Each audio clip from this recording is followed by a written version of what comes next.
좋으신 하나님 감사합니다. 오늘도 다시 일으키시는 주님을 만납니다.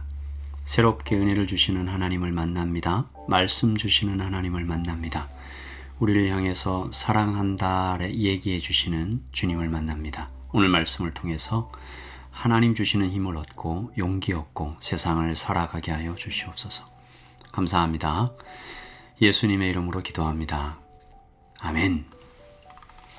좋은 아침입니다. 우리에게 주신 하나님의 말씀 보겠습니다. 사무엘상 29장 1절에서 11절까지 말씀입니다.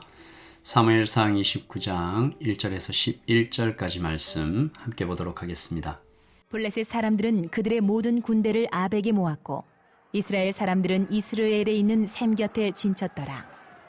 블레셋 사람들의 수령들은 수백 명씩 수천 명씩 인솔하여 나아가고 다윗과 그의 사람들은 아기스와 함께 그 뒤에서 나아가더니 블레셋 사람들의 방백들이 이르되 이 히브리 사람들이 무엇을 하려느냐?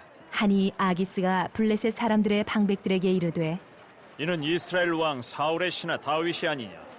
그가 나와 함께 있은 지 여러 날 여러 해로 돼 그가 망명하여 온 날부터 오늘까지 내가 그의 허물을 보지 못하였노라. 블레셋 사람의 방백들이 그에게 노한지라. 블레셋 방백들이 그에게 이르되 이 사람을 돌려보내어 왕이 그에게 정하신 그 처소로 가게 하소서. 그는 우리와 함께 싸움에 내려가지 못하리니 그가 전장에서 우리의 대적이 될까 하나이다. 그가 무엇으로 그 주와 다시 화합하리이까? 이 사람들의 머리로 하지 아니하겠나이까? 그들이 춤추며 노래하여 이르되 남자 사울이 죽인 자는 천천히요 다윗은 만만이로다 하던 그 다윗이 아니니까? 하니 아기스가 다윗을 불러 그에게 이르되 여호와께서 살아계심을 두고 맹세하노니 내가 정직하여 내게 온 날부터 오늘까지 내게 악이 있음을 보지 못하였으니 나와 함께 진중에 출입하는 것이 내 생각에는 좋으나 수령들이 너를 좋아하지 아니하니 그러므로 이제 너는 평안히 돌아가서 블레셋 사람들의 수령들에게 거슬러 보이게 하지 말라. 하니라. 다윗이 아기스에게 이르되 내가 무엇을 하였나이까? 내가 당신 앞에 오늘까지 있는 동안에 당신이 종에게서 무엇을 보셨기에 내가 가서 내 주 왕의 원수와 싸우지 못하게 하시나이까? 하니 아기스가 다윗에게 대답하여 이르되 내가 내 목전에 하나님의 전령같이 선한 것을 내가 아나 블레셋 사람들의 방백들은 말하기를 그가 우리와 함께 전장에 올라가지 못하리라 하니 그런즉 너는 너와 함께 온 내 주의 신하들과 더불어 새벽에 일어나라. 너희는 새벽에 일어나서 밝거든 곧 떠나라. 하니라. 이에 다윗이 자기 사람들과 더불어 아침에 일찍이 일어나서 떠나 블레셋 사람들의 땅으로 돌아가고 블레셋 사람들은 이스라엘로 올라가니라. 아멘. 하나님의 말씀입니다. 말씀을 한번 읽으시면서 잠시 묵상하시겠습니다.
사무엘상을 계속 묵상하면서 우리가 이 다윗의 위대함을 좀 많이 봤죠. 감탄도 했습니다. 그러나 또 한편으로 이 다윗의 연약함과 실수도 참 적지 않구나 계속 살펴보고 있죠.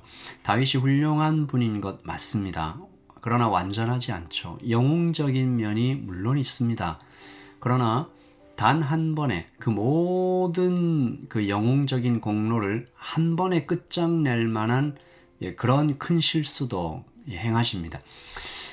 오늘은 그 중에서 거짓말하는 다윗을 좀 살펴볼 텐데요.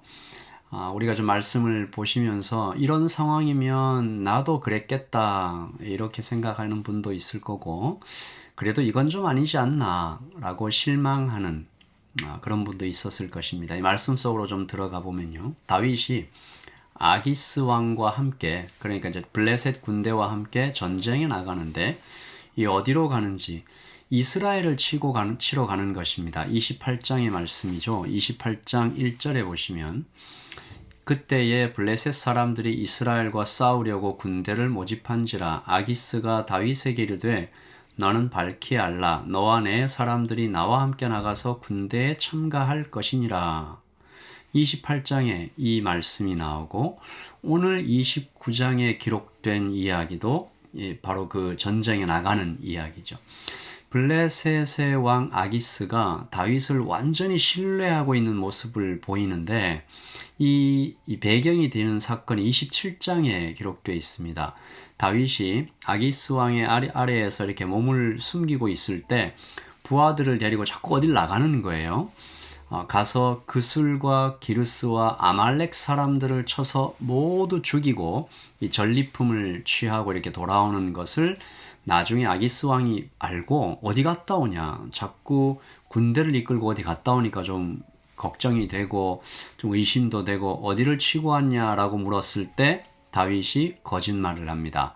27장 10절에 보면 아기스가 이르되 너희가 오늘은 누구를 침노하였느냐 하니 다윗이 이르되 유다 네겝과 여라무엘 사람의 네겝과 겐 사람의 네겝이니이다. 이 다윗의 대답이 완전히 거짓말은 아니었는데요. 이 그술과 기르스 아말렉, 이 지역이 유다와 여라무엘 겐과 아주 가깝게 있었고 서로 조금씩 겹쳐 있었기 때문에 다윗이 좀 애매하게 답변한 것입니다. 그 목적은 분명하죠. 이 아기스의 마음을 환심을 얻으려고 하는 거죠. 전리품의 일부도 아기스 왕에게 이렇게 바치면서 다윗은 아기스의 마음을 얻으려고 굉장히 노력했고 그 거짓말은 성공했습니다. 이 아기스가 이렇게 말하죠. 이제 됐다. 다윗이 동족 유다 사람들을 쳐서 저렇게 많이 죽였으니까 이제 자기 백성 이스라엘에게 심히 미움을 받게 됐구나. 그러면 이제 다윗은 영영 자기 나라로 돌아가지 못하고 이제 내 부하가 되겠구나라고 생각했던 것이죠.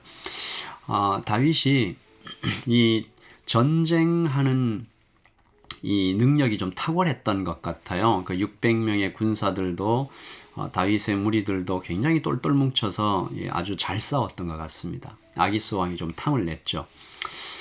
어쨌든 이 다윗은 거짓말로 자신의 평안을 확보합니다. 이때 다윗의 영적인 상태가 무척이나 연약했고 혼탁했다라고 학자들이 이제 말하는데, 어떤 학자는 다윗의 이때, 즉 이 시글락에서 머물던 1년 4개월 동안, 그러니까 아기스 왕 밑에서 있었던 1년 4개월 동안 다윗이 지은 시편이 하나도 없다라는 것에 집중해서 이렇게 해석합니다. 당시 다윗에게 기도와 찬양이 메말랐던 때다. 굉장히 일리가 있는 말이죠.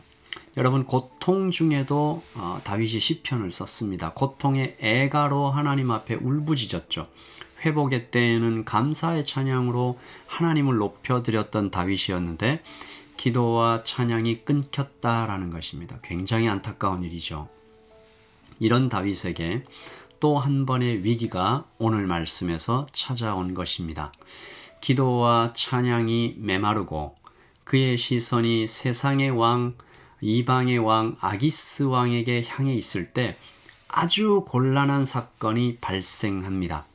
다윗이 꼼짝없이 그간 했던 거짓말이 이렇게 막 쌓이니까요, 이제 오도 가도 못하게 동족 유대인들을 치러 나가게 생겼습니다. 어느 누구에게 하소연할 것도 없고 다윗 자신의 거짓말 때문에 발생한 일이니까 자업자득이라고 할 수 있죠. 이대로 출전해서 유대인들의 군대와 마주쳐서 칼 빼고 싸우면 어떻게 되겠어요? 유대인들을 죽일 수도 없고 피하여 뒤로 물러설 수도 없는 그야말로 사면초가의 위기를 맞게 되겠죠. 그때 혹 실수해서 유대인들을 죽이기라도 해보세요. 그 다윗 왕국은 끝나는 겁니다. 하나님께서 이번에도 다시 한번 다윗을 구하시죠. 마치 라온 황무지에서 사울이 포위망을 좁혀올 때 블레셋의 침공을 통해서 다윗을 구하셨던 그 사건처럼 오늘도 블레셋의 방백들이 다윗을 구합니다. 이 참 이방인들이 자꾸 다윗을 구해요. 오늘 이 아기스 왕의 절대적인 신뢰와는 달리 블레셋의 방백들, 즉 장군들이 다윗을 못 믿겠다. 함께 전쟁에 나갈 수 없다. 같이 나갔다가 뒤통수 치면 어떡하냐. 배신하면 어떻게 하냐. 아기스 왕이 아니다. 나는 다윗을 믿는다. 변호를 해보지만 소용이 없죠. 결국 아기스 왕이 다윗에게 미안하다. 나는 너를 믿지만 리더들이 너무 세게 반대한다. 그러니까 너와 너의 무리들은 이만 돌아가라 라고 얘기하니까 다윗이 속으로 환호를 질렀겠죠. 그러면서도 또 한 번 거짓말을 합니다. 오늘 말씀 8절이죠. 다윗이 아기스에게 이르되 내가 무엇을 하였나이까? 내가 당신 앞에 오늘까지 있는 동안에 당신이 종에게서 무엇을 보셨기에 내가 가서 내 주 왕의 원수와 싸우지 못하게 하시나이까? 아기스 왕 듣기 좋으라고 하는 말이죠. 내가 무슨 잘못을 했습니까? 나는 정말 내 주 왕의 원수 유대인들과 싸우고 싶습니다. 다윗이 거짓말하고요. 28장에 거짓말하고요. 27장에 거짓말하고요. 28장에 거짓말하고요. 29장에 또 거짓말하고요. 다윗이 여러 번의 거짓말로 계속 어려움을 자초하고 있지만 하나님께서 그를 보호하고 바른 길로 인도해 가시는 것을 우리는 보고 있습니다. 이런 일, 아무것도 행하지 않았으나 혹은 굉장히 큰 실수를 했지만 하나님께서 용서해 주시는 것, 그렇게 값없이 받는 것을 선물이라고 합니다. 그리고 그것을 또 은혜라고 합니다. 다윗을 이렇게 계속 용서하시고 계속 구하시고 보호하시고 구출하시고 힘주시는 이 하나님의 은혜를 보면서 이사야 53장 5절이 떠오릅니다. 우리가 받았던 은혜가 바로 이런 은혜가 아닌가 생각하는 거죠. 제가 이사야서 53장 5절과 6절을 읽고 오늘 묵상을 마칩니다. 그가 찔림은 우리의 허물을 인함이요 그가 상함은 우리의 죄악을 인함이라. 그가 징계를 받음으로 우리가 평화를 누리고 그가 채찍에 맞음으로 우리가 나음을 입었도다. 우리는 다 양 같아서 그릇 행하여 각기 제 길로 갔거늘 여호와께서는 우리 무리의 죄악을 그에게 담당시키셨도다. 아멘. 27장과 28장과 29장에 계속 거짓말로 자신을 어렵게 만드는 다윗에게 찾아오셔서 그 허물을, 그 상함을, 그가 받아야 할 징계를, 그가 맞아야 할 채찍을 대신 맞으시는 것 같은 우리 하나님의 보호하심, 각기 제 길로 가버리는 것 같은 이 다윗의 그릇 행함을 끌어안으시고 용서하시는 우리 하나님의 은혜를 생각하며 하나님, 제가 바로 그 은혜를 받아 오늘을 살고 있습니다 고백하는 이 아침이 되기를 소원합니다. 주님 감사합니다. 주님 죄송합니다. 주님 우리를 불쌍히 여겨주시옵소서. 기도하겠습니다.